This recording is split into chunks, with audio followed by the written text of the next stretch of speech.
السلام علیکم ورحمۃ اللہ وبرکاتہ۔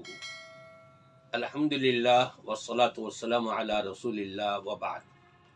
سامعین کرام، آپ جانتے ہیں کہ ایک انسان دوسرے انسان سے محبت بھی کرتا ہے اور ایسا بھی ہے کہ ایک انسان دوسرے انسان سے عداوت بھی رکھتا ہے۔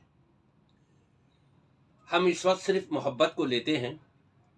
ایک محبت شوہر بیوی سے بھی کرتا ہے، ایک محبت بیوی شوہر سے بھی کرتی ہے، ایک محبت وہ ہے جو ماں باپ اولاد سے کرتے ہیں، اور ایک محبت وہ ہے جو بھائی بہنوں سے کرتے ہیں، اور ایک محبت وہ یہ ہے جو اپنے دیگر رشتہ داروں سے کرتے ہیں اور رکھتے ہیں۔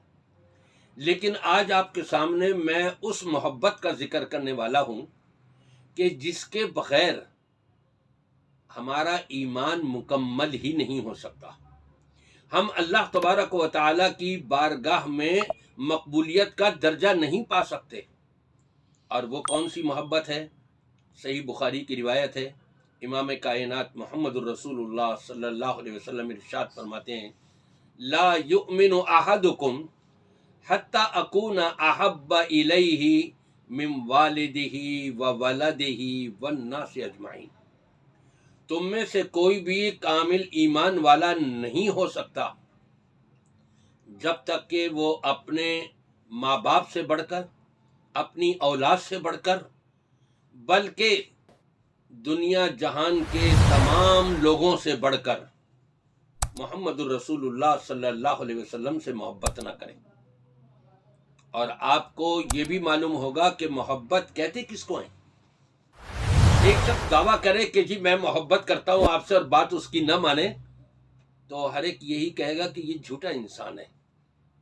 کہتا ہے جی مجھے نبی سے محبت اور نبی کی بات نہیں مانتا۔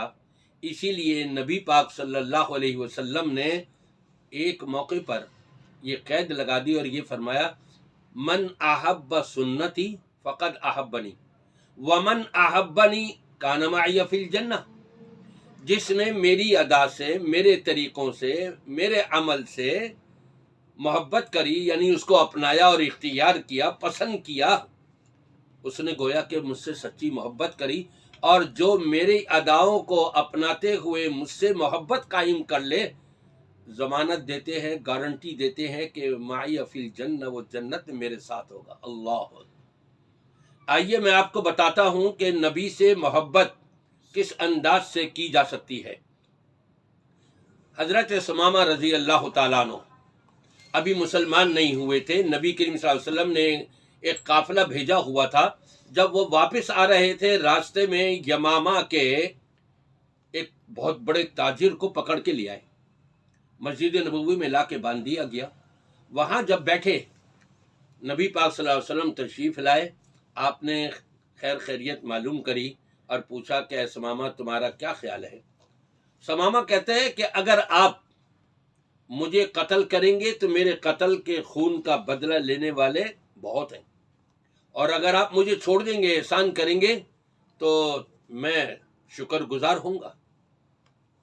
اگلے دن بھی یہی بات ہوئی، تیسرے دن بھی یہی بات ہوئی، اور ان 3 دنوں کے اندر نبی پاک صلی اللہ علیہ وسلم جو صحابہ کرام کو تعلیمات دے رہے تھے وہ سنتا رہا۔ تیسرے دن جب اس نے یہی جواب دیا، آپ نے فرمایا ثمامہ کو چھوڑ دو۔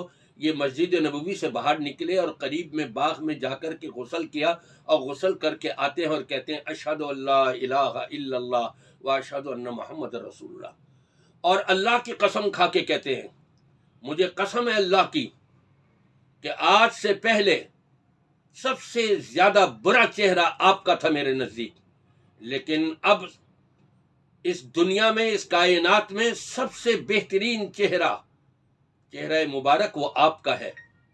آج سے پہلے آپ کا شہر مدینہ مجھے سب سے زیادہ برا لگتا تھا، لیکن آج مجھے سب سے زیادہ پیارا لگ رہا ہے۔ آپ کا دین مجھے اس سے بڑی نفرتیں تھیں، سب سے برا دین تھا میرے نزدیک، آج سے آپ کا دین میرے نزدیک بہت ہی عمدہ ہے اور سب سے پیارا ہے۔ یہ ہے محبت اللہ کے رسول صلی اللہ علیہ وسلم سے، کہ آپ کی ذات سے محبت، آپ کے عمل سے محبت، آپ کے شہر سے محبت، آپ کی اداؤں سے محبت، اور جب یہ چیز پیدا ہو جائے تو کان معی فی الجنہ، ضمانت دی ہے، گارنٹی ہے نبی پاک صلی اللہ علیہ وسلم نے کہ یہ جنت میں میرے ساتھ ہوگا۔ تو میرے بھائیوں، دوستوں، بزرگوں، ماؤں اور بہنوں، میرے سامعین کرام، میں بھی اور آپ بھی ہم جائزہ لیں اپنی زندگی کا، کیا ہم اپنے نبی کریم صلی اللہ علیہ وسلم سے اس طور پہ محبت کرتے ہیں؟ ہمارے نبی نے کہا یہ کرو، ابا جان کہہ رہے ہیں یہ کرو، امی جان کہہ رہی ہیں یہ کرو، بھائی کہہ رہا ہے یہ کرو، اولاد کہہ رہی یہ کروا رہی ہے، تو ہم نبی کی بات مان کر کے وہ کرتے ہیں یا اپنے ماں باپ کی اور اپنی اولاد کی خاطر نبی کی بات کو چھوڑ کر کے یہ کر لیتے ہیں؟ تو یہ محبت نہیں۔ محبت وہی ہوگی جو ہم اس کائنات کی تمام شخصیات کو، جیسے امام مالک رحمۃ اللہ علیہ نے فرمایا تھا کہ اس کائنات میں ہر چھوٹے بڑے کی بات لی بھی جا سکتی ہے، رد بھی کی جا سکتی ہے، اللہ صاحب حاذ القبر، مسجد نبوی میں درس حدیث دے رہے ہیں اور نبی پاک صلی اللہ علیہ وسلم کے قبر مبارک کی طرف اشارہ کر کے فرماتے ہیں مگر اس قبر میں جو ذات آرام کر رہی ہیں ان کی بات لی تو جا سکتی ہے، رد نہیں کی جا سکتی۔ یہ ہے محبت محمد الرسول اللہ صلی اللہ علیہ وسلم سے۔ میری دعا ہے کہ اللہ تبارک و تعالی ہم سب کو اسی طور پر اپنے نبی سے سچی اور پکی اور ہمیشہ کی محبت کرنے کی توفیق عطا فرمائے۔